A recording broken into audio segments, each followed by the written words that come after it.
Sierra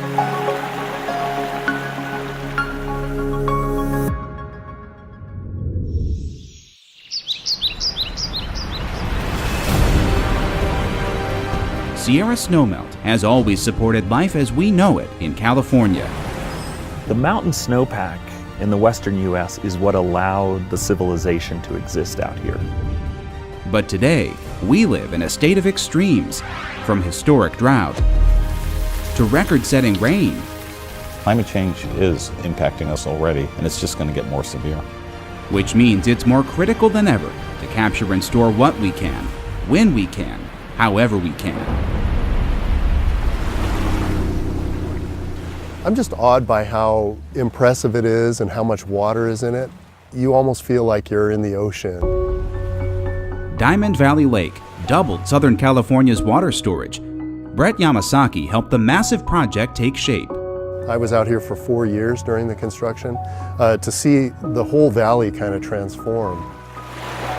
Looking back at how complicated it was and how quickly the work needed to get done, yeah, it was hard to imagine that we'd ever get to this point.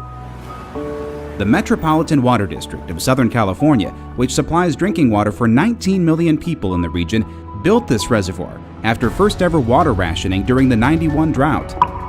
Water is pumped in from the north via the State Water Project.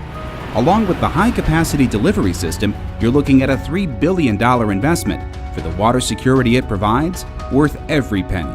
It's been a godsend. It's been Southern California's insurance policy. We have to take advantage of those big wet years to get us through those long dry periods. DVL is just the half of it, literally. Metropolitan's groundwater storage programs are the equivalent of another Diamond Valley Lake. Overall, there's enough storage capacity to supply 15 million homes in a year. One large-scale example of the statewide storage investment we need for our future. Most of our stuff was built in the 1930s through the 1960s when California was really booming. We've added another 15 million people since the 1960s, and we're going to add another 10, 15 million over the next 30 years. We have to keep building. Voters agree, overwhelmingly approving Proposition 1 in 2014, providing $2.5 billion in funding for multiple storage projects. One of them is the expansion of Los Vaqueros Reservoir. Agencies in the Bay Area and beyond are partnering with Contra Costa Water District to double the reservoir's capacity, improving water reliability for families and farms while helping the environment. The fact that we're able to put together a project that can deliver on that for all of the state and our community is really saying a lot. It also says that storage can be better for the environment. In the Central Valley, outside Los Vaqueros, it will support the largest wetland in the West, part of the Pacific Flyway and home to millions of birds. What Los Vaqueros does for us is provide that reliable water supply that we currently struggle to find. As with many storage projects, the expansion not only increases supply, it makes it easier to move water from point A to point B. In our business, you need partners, and you need partners that are going to be there. The expansion of Los Vaqueros will benefit the whole Bay Area.